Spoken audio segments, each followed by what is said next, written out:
ಈ ಗ್ಯಾಂಗ್ನಿಂದ ರೇಣುಕಾಸ್ವಾಮಿ ಕೊಲೆ ಪ್ರಕರಣಕ್ಕೆ ಸಂಬಂಧಪಟ್ಟಂತೆ ಪೊಲೀಸರ ಕೈ ಸೇರಿದೆ ಆರೋಪಿಗಳ ಹೇರ್ ಸ್ಯಾಂಪಲ್ ರಿಪೋರ್ಟ್. ಕಾರಿನಲ್ಲಿ ಶವ ಸಾಗಾಟ ಮಾಡಿರುವುದು ದೃಢಪಟ್ಟಿದೆ. ಅಂದರೆ ಕೂದಲಿನ ಮಾದರಿಯ ಪರೀಕ್ಷೆಗೆ ಕಳಿಸಿದ್ರಲ್ಲ, ಅದರ ವರದಿ ಬಂದಿದೆ. ಕೂದಲು ಮಾದರಿಯ ಪರೀಕ್ಷೆಯ ವರದಿ.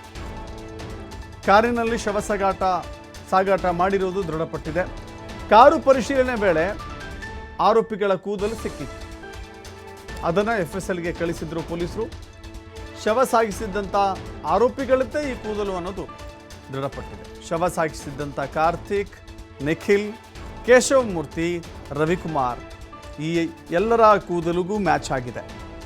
ಹೇರ್ ಸ್ಯಾಂಪಲ್ ಏನು ತೆಗೆದುಕೊಂಡಿದ್ರು, ಆ ಕಾರಿನಲ್ಲಿ ಸಿಕ್ಕಿದ್ದಂಥ ಕೂದಲುಗಳ ಸ್ಯಾಂಪಲ್ಲು ಹಾಗೂ ಇವರ ಹೇರ್ ಸ್ಯಾಂಪಲ್ಗೂ ಕೂಡ ಮ್ಯಾಚ್ ಆಗಿದೆ ಎನ್ನುವ ಮಾಹಿತಿ ಸಿಗ್ತಾ ಇದೆ. DNA ವರದಿಯಲ್ಲಿ ಆರೋಪಿಗಳ ಕೂದಲು ಮ್ಯಾಚ್ ಆಗಿದೆ, ಒಂದಕ್ಕೊಂದು ಹೊಂದಾಣಿಕೆ ಆಗಿದೆಯಂತೆ.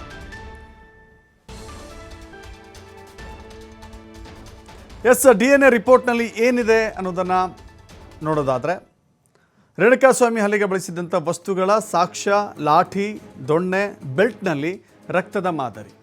ದರ್ಶನ್ ಮನೆಯಲ್ಲಿದ್ದಂಥ ಲಾಠಿಯಲ್ಲಿ ರಕ್ತದ ಕಲೆ ಪತ್ತೆಯಾಗಿದೆ.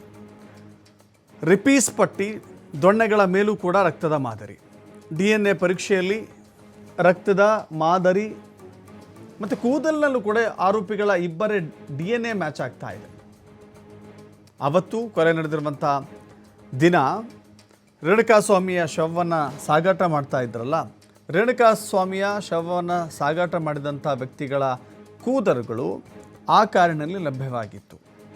ಅದನ್ನು DNA ಪರೀಕ್ಷೆಗಾಗಿ ಪೊಲೀಸರು ಕಳಿಸಿದ್ರು. ಜೊತೆಗೆ ಆರೋಪಿಗಳು ಸೆರೆಸಿಕ್ಕ ನಂತರವೂ ಕೂಡ ಅವರಿಂದ ಕೂದಲುಗಳ ಸ್ಯಾಂಪಲನ್ನು ಪಡೆಯಲಾಗಿತ್ತು. ಎರಡನ್ನೂ ಮ್ಯಾಚ್ ಮಾಡಿ ನೋಡಿದಾಗ ಆ ಮ್ಯಾಚ್ ಆಗ್ತಾ ಇದೆ, ಆರೋಪಿಗಳದ್ದೇ ಈ ಕೂದಲು ಅನ್ನೋದು ಮ್ಯಾಚ್ ಆಗ್ತಾ ಇದೆ ಅಂತ. ಇದರ ಆಧಾರದ ಮೇಲೆ ಪೊಲೀಸರು ಇದೀಗ ಚಾರ್ಜ್ ಶೀಟ್ ಸಲ್ಲಿಕೆಗೆ ಮುಂದಾಗ್ತಾ ಇದ್ದಾರೆ.